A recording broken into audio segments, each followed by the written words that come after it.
main satu gaya atau gado-gado. Di sini yang saya maksud adalah satu gaya itu satu niche atau satu tema.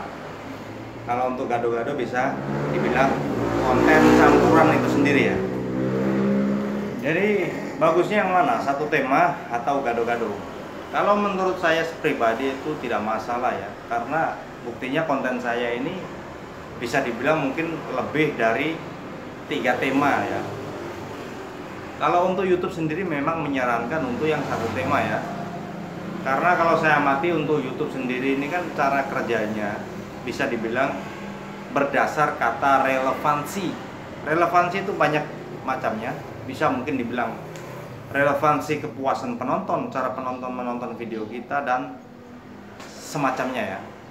Jadi intinya kalau untuk satu tema, ketika kita membuat konten satu tema, ada penonton mengklik video kita, itu bisa disodorkan untuk konten lainnya yang masih berbau satu tema ini. Terus bagaimana kalau untuk konten gado-gado?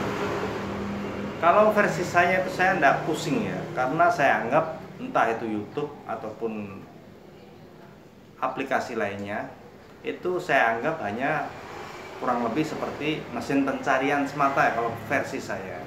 Karena buktinya banyak juga di luar sana yang lebih dari satu tema itu bisa berkembang ya. Intinya yang pertama, kalau untuk konten gado-gado, segado-gado apapun kontenmu, paling tidak kalian itu mempunyai satu konten unggulan atau satu tema unggulan ya. Itu bebas, sesuaikan versimu. Jadi ketika istilahnya ada seseorang menonton video kita itu mempunyai kepuasan terhadap channel kita, mau kita bahas apapun, yang namanya orang menyukai sebuah channel itu pasti akan berending, berkesinambungan atau berkelanjutan ya. Intinya yang penting di sini adalah totalitas saja kalau versi saya gitu loh. Terus ada juga yang tanya, kalau konten gado-gado itu kira-kira bisa dimonetisasi atau tidak? Tidak bang, mas, om.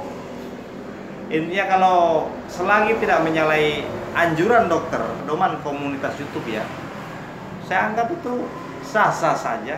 Buktinya juga channel ini ya, temanya tidak jelas, bahas apa, tidak ada totalitas mungkin ya bisa dibilang ya di sini ya.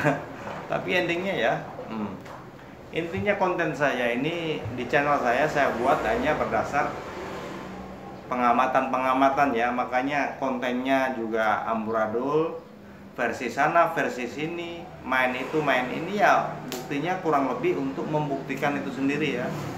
Jadi kenapa alasannya YouTube menyuruh kita untuk satu tema kurang lebih seperti ini kawan-kawan penjabarannya. Jadi alasannya kenapa YouTube menyuruh kita untuk membuat satu niche atau satu tema kurang lebih seperti ini kawan. Kurang lebih ini hanya contoh saja. Kita masuk ke analitik, di bagian analitik kita klik bagian riset ini ya. Nah, di sini otomatis akan muncul tema yang waktu itu mungkin ini hanya contoh. Waktu itu kan pertama saya membuat konten seputar dunia laundry. Nah, kebetulan waktu itu konten saya ini mendapatkan banyak respon positif dari penonton ya, hingga mendapatkan ratusan subscribe sekaligus ya. Makanya dari pihak YouTube membaca channel saya ini membahas seputar laundry. Padahal channel saya juga membahas seputar motivasi, YouTuber pemula dan lainnya. Tapi dari YouTube sendiri membaca relevansi untuk penonton saya ini berdasar ini laundry itu sendiri ya. Kalau Anda percaya, kita klik audiennya di sini. Audien diklik. Nah, digeser ya. Jadilah ini yang dibilang kebiasaan penonton ya. Nah, di bagian ini bisa kita lihat ya, ini ya, yang ditonton audien Anda.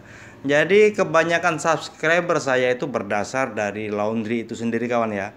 Nah, ini muncul ini bukan karena kita upload video ya, tapi berdasar kebiasaan penonton atau kebiasaan subscribe kita menonton channel orang ya.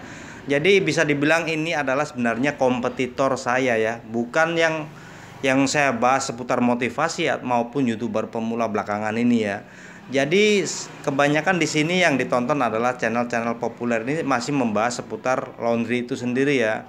Inilah pentingnya kita membuat satu tema unggulan kawan. Jadi kalau mau kawan-kawan mau percaya atau tidak, mau bertahan di satu niche atau gado-gado, itu terserah kalian.